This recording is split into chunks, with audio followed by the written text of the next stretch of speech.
Assalamualaikum warahmatullahi wabarakatuh, pemirsa sekalian. Bismillahirrahmanirrahim. Hari ini Teku Asbi mencoba membahas satu ilmu pelet guna-guna yang agak sama kemiripannya dengan yang ada di Aceh Selatan dengan daerah Sumatera Barat yang di daerah Payakumbuh. Ilmu pelet ini kalau di Aceh namanya si Jundai. Si Jundai.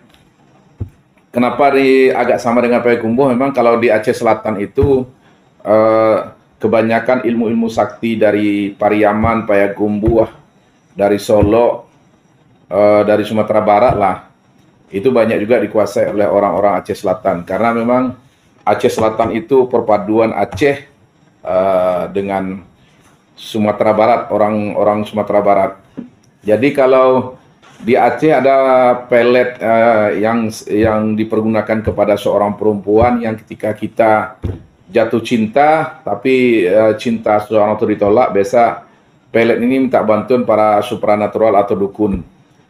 Sehingga dukun ini melakukan mantra-mantra, alhasil perempuan yang dipelet ini akan berteriak, memanjat-manjat lidik dan berteriak untuk segera dinikahi. Jadi kalau di Aceh Selatan atau Tapak Tuan, ini nama si Jundai. Jadi di Aceh Selatan banyak perempuan-perempuan tempo dulu tuh bersijundai, artinya agak sedikit dibilang tidak waras, tidak juga, artinya dia kadang-kadang memanggil nama-nama lelaki-laki tertentu. Tetapi aslinya ini adalah ilmu dari Sumatera Barat. Teku Asbi lebih baik membacakan sumbernya saja langsung. Ini bukan yang Persi Acehnya ya, tapi Persi Sumatera Baratnya, khusus daerah Payakumbuh.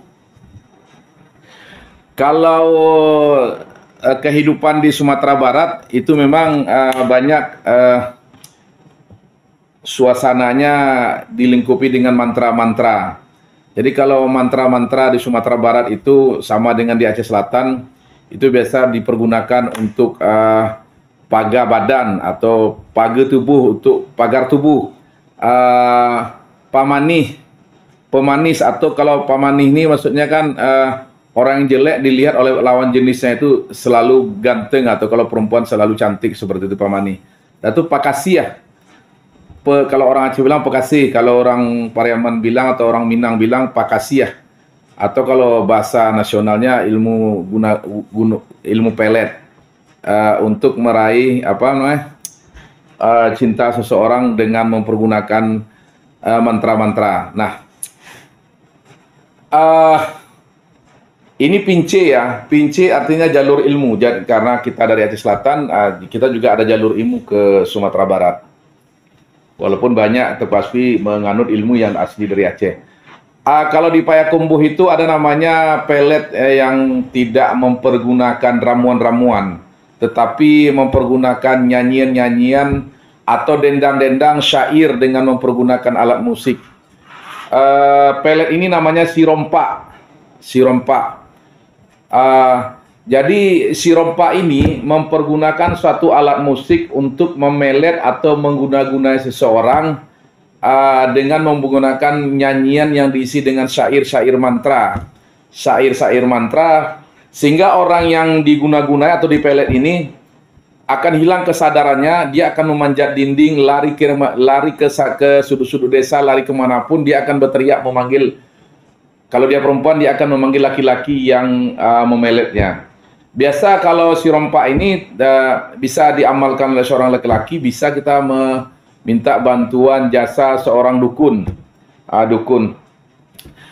Jadi si rompa ini dia memakai sejenis alat musik, nama alat musiknya itu adalah sampelong. Sampelong itu sejenis alat musik Padang ya, saluang. Sampelong ini dia cuma 4 lubang. Jadi 4 lubang ini dibuat sampelong itu misalnya seperti ini. Dibuat sampelong dia cuma 4 lubang. Dia lebih panjang dibanding saluang sarunai Padang itu. Dia dibuat 4 lubang ini. Setiap pembuatan lubang dia melalui suatu proses. Biasa proses lubang pertama kalau bisa prosesnya ketika ada orang yang mati bunuh diri atau mati berdarah.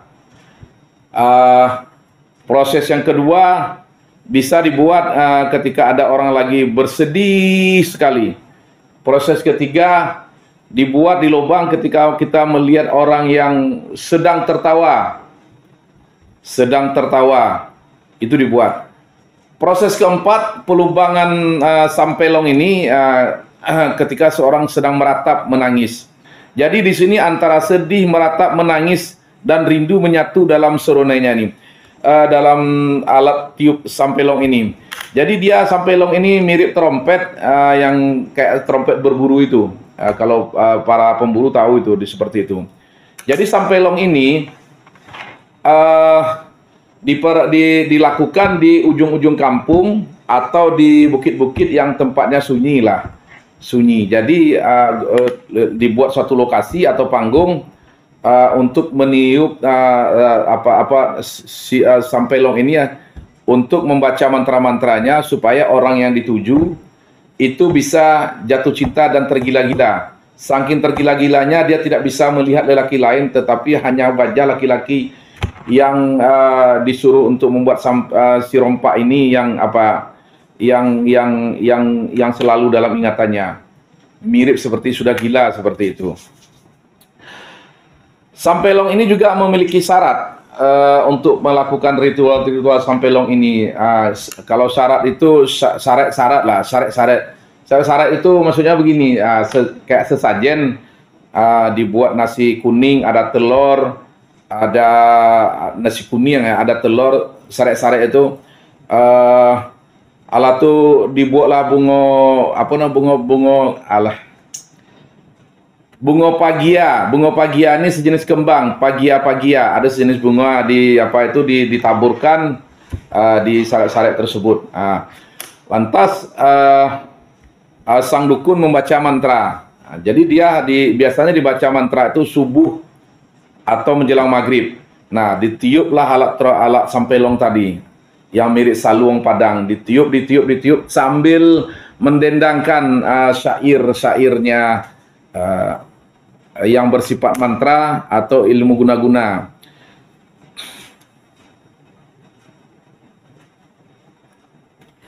Jadi syairnya kalau Persi Acehnya nanti tugas kalau Persi Acehnya kalau ada waktu tugas akan jelaskan, tapi ini Persi Minangnya. Walaupun ini di Aceh, tapi sebenarnya syairnya mantranya berbahasa Minang. Seperti ini doanya. Bismillahirrahmanirrahim. Jadi walaupun ini mantra kampung, tapi dia baca bismillah. Bismillahirrahmanirrahim. Ana angin, siraju angin yang tinggal di dahan kayu mati. Datang kamari kusuruh kusarayu, anak angin, siraju angin. Datanglah kamari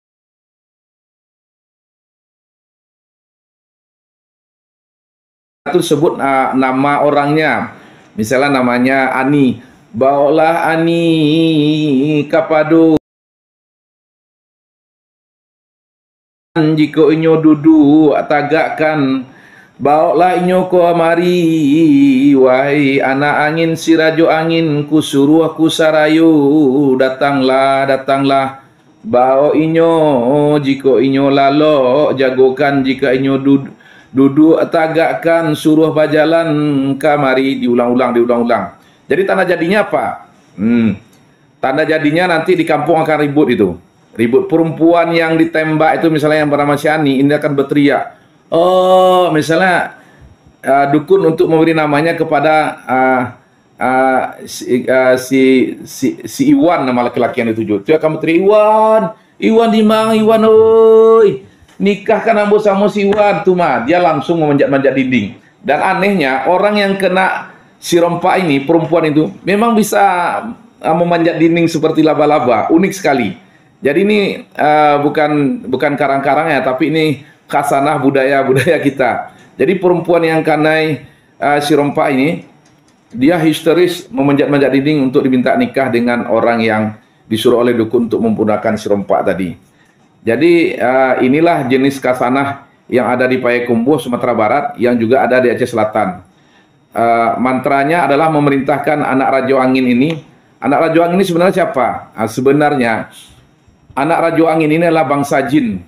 Jin yang dipuja ataupun yang jin yang sudah dilakukan ritual-ritual pemanggilannya untuk diperintahkan oleh dukun untuk mengganggu pikiran seseorang, untuk selalu dalam pikiran seorang wanita itu orang yang ditujunya adalah laki-laki tersebut. Jadi inilah khasanah budaya Indonesia yang ada di Sumatera Barat, khususnya daerah Payakumbuh, juga banyak dipakai oleh orang-orang Aceh Selatan. Mudah-mudahan ini bermanfaat, tolong jangan ditiru, karena ini adalah terjenis, walaupun mantra sair dendang, ini adalah sihir. Sihir, dan ini juga adalah termasuk melakukan ritual pemanggilan bangsa jin. Dalam Islam itu diharamkan dan termasuk dosa besar. Jika Anda memang mencintai seorang perempuan, datangi saja baik-baik, lamar baik-baik. Insya Allah cinta Anda akan diterima oleh perempuan apapun. Sekarang tidak zaman lagi memakai khasanah seperti ini. Karena bagaimanapun yang pernah Teuku Hasbi lihat di Aceh, perempuan yang menikah yang kena si rompa ini ataupun kena si junda ini, cenderung dalam rumah tangganya ketika menikah itu sering ribut sering ribut. Jadi ada bulan-bulan hari-hari tertentu kumat penyakit perempuan ini seperti orang gila, berteriak-teriak. Jadi sungguh sangat tidak baik, namanya juga ilmu sihir. Mudah-mudahan ini tidak ditiru di rumah. Teuku Hasbi buat konten videonya hanya sebagai khasanah budaya. Assalamualaikum warahmatullahi wabarakatuh.